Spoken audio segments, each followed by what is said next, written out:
तो हेलो दोस्तों, स्वागत है आप सभी लोगों का जी एक्सप्लेन ट्यूब चैनल पर। दोस्तों, आज मैं एक्सप्लेन करने वाला हूँ फिल्म सालार को। जिस भी भाई ने ये फिल्म नहीं देखी और थिएटर में जाकर देखना चाहता है तो वो वीडियो यहीं पर स्किप कर सकता है। तो चलो अब बिना टाइम वेस्ट के मूवी स्टार्ट करते हैं। फिल्म की शुरुआत होती है 1985 में, जहाँ हम खानसार शहर में दो दोस्तों को देखते हैं। एक होता है खानसार शहर के लीडर राजा मन्नार की दूसरी पत्नी का बेटा वर्धा राजा मन्नार, और दूसरा होता है देवा। वर्धा के सौतेले भाई रुद्रा ने उसकी नाक की नथनी निकाल ली थी, जो एक पारिवारिक विरासत है। ये देख के उसे गुस्सा आता है। वो रुद्रा से लेने जाता है तो वो उसे एक पहलवान से कुश्ती लड़के उसे गिराने को कहता है, और देवा एक बिजली का तार पकड़ के उसे गिरा देता है। देवा के लिए इस दुनिया में सबसे ज्यादा प्यारा एक तो उसका दोस्त है और दूसरा उसकी माँ।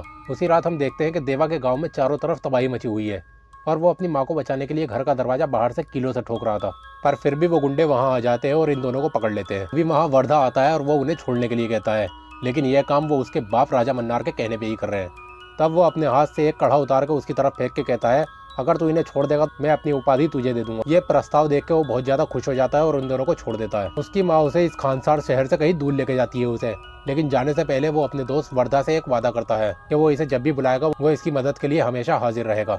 अब कहानी पहुंचती है 2017 में, जहां बहुत सारे गुंडों को एक लड़की की लोकेशन मिलती है जिसे वो बहुत सालों से ढूंढ रहे थे। वो लड़की इनके किसी खास दुश्मन की बेटी है। तो तुरंत ही अपने मालिकों को, यानी जो इनके सुपीरियर गुंडे हैं, उन्हें फोन करके बताता है कि उस लड़की का पता चल गया है जो अभी अभी इंडिया आई है। उधर इसके बाप कृष्णकांत को भी पता चलता है कि उसकी बेटी इंडिया पहुंच गई है, तो वो बहुत ज्यादा डर जाता है। वो बिलाल को फोन करके कहता है कि उसकी बेटी बिना बताए इंडिया चली गई। अब अगर उसको कोई बचा सकता है तो वो है देवा। वो किसी भी तरह उसे देवा तक पहुंचा दे। कुछ गुंडों ने उसे किडनैप तो कर लिया था, लेकिन फिर भी बिलाल उसे निकाल के देवा की माँ के पास ले जाता है, जहाँ वो एक स्कूल टीचर है और देवा एक मैकेनिक। देवा की माँ इसे भी बच्चों को पढ़ाने के लिए रख लेती है। देवा का दोस्त उसे हमेशा याद आता रहता है आज भी। उधर जो औरत कृष्णकांत की बेटी आर्थिया को ढूंढ रही थी, वो नेपाल में हथियारों की डिलीवरी करवाती है। वो सारे माल पे एक खतरनाक सा लोगो लगवा के ले जाने लगते हैं। आगे चल के जब पुलिस चेकिंग करती है तो वो उस लोगों को देख के बहुत ज्यादा कांपने लगते हैं, क्योंकि इस लोगों का कुछ तो भयानक पुराना इतिहास है। तभी उन गुंडों को आर्थिया की वहाँ का भी लोकेशन पता चल जाता है और वो तुरंत ही वहाँ आके उस लड़की को उठा के ले जाने लगते हैं। तब यहाँ शुरू होता है देवा का एक बेहतरीन एक्शन, लेकिन इस वजह से उन्हें देवा के बारे में भी पता चल गया, जिसे उसकी माँ कई सालों से छुपाती फिर रही थी। जो डिलीवरी लेके जा रहा था उसे ऑर्डर मिलता है कि डिलीवरी के साथ साथ उसे एक लड़की भी उठा के लानी है। वो फिर से आर्थिया को उठा के ले जा रहे थे। तब फिर से शुरू होता है एक भयानक एक्शन, और इस बार वो तोप गोले और आर्टिफिशियल मशीन गन भी लेकर आया था। जो औरत उसे ढूंढ रही थी उसे पता चलता है कि आर्थिया की हिफाजत कौन कर रहा है। वो अकेला ही इतना पावरफुल है कि पूरी फौज भी मिलकर उसका मुकाबला नहीं कर सकती। अब दिखाया जाता है कहीं दूर दराज में वर्ध राजा मन्नार को, उसको भी ये खबर पहुंच चुकी थी। किसी जमाने में ये दोनों एक दूसरे के जिगरी दोस्त हुआ करते थे और आज दोनों एक दूसरे के कट्टर दुश्मन हैं। आर्थिया के दिमाग में इस वक्त कई तरह के सवाल घूम रहे थे कि ये सब क्या हो रहा है उसके साथ।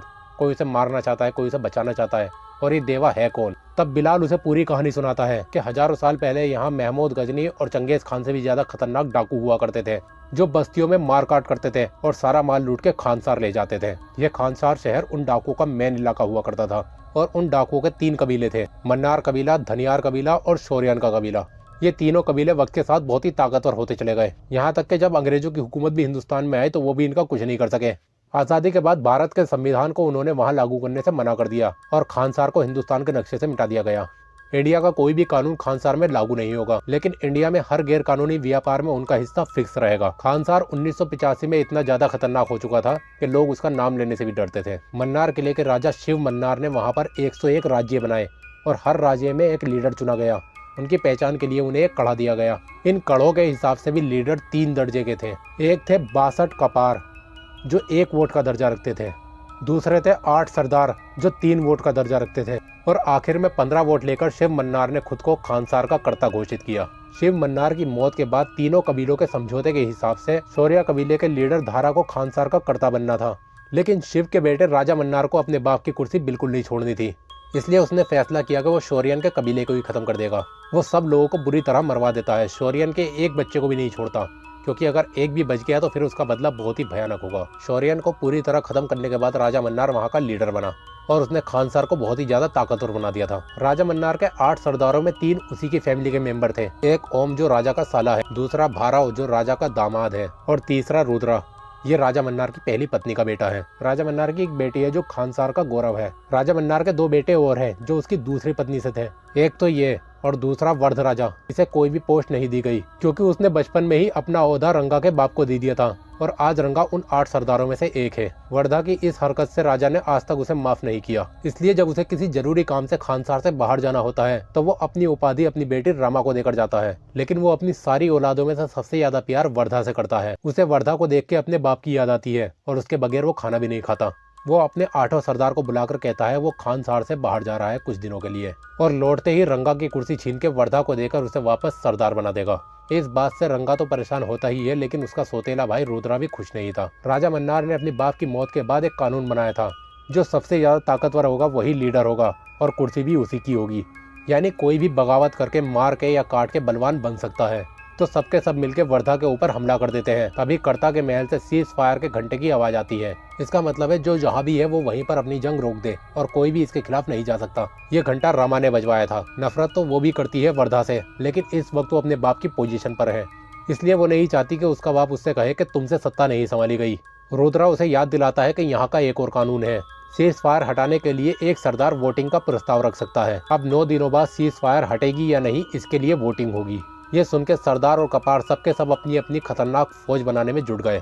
वर्धा का भाई पूछता है सबने अपनी अपनी फौज बना ली, हमारे पास कितनी आर्मी है? तब उसे याद आता है अपना दोस्त देवा, जिसने उससे बचपन में वादा किया था। तो वो तुरंत ही अपने दोस्त के पास पहुंच जाता है पूरे 25 साल बाद। उसकी माँ को भी लगता है कि बचपन में इसने इनकी जान बचाने के लिए अपना ओहदा भी छोड़ दिया था, तो वो देवा को इसकी मदद करने के लिए इजाजत दे देती है और वर्धा देवा को खानसार में ले जाता है। उसका हर आदमी वर्धा से नाराज था कि सब तो अपनी अपनी फौज बना रहे हैं और ये सिर्फ एक आदमी को लेकर आया है। एक सरदार नारंग का बेटा वहाँ की किसी भी लड़की को उठा के ले जाता है और ये बात वर्धा से बर्दाश्त नहीं होती, तो वो सीज फायर में भी उसके बेटे को जान से मार देता है। उसने यहाँ का कानून तोड़ा है तो अब इस बात का फैसला खुद नारंग करेगा, उसका गला काट के।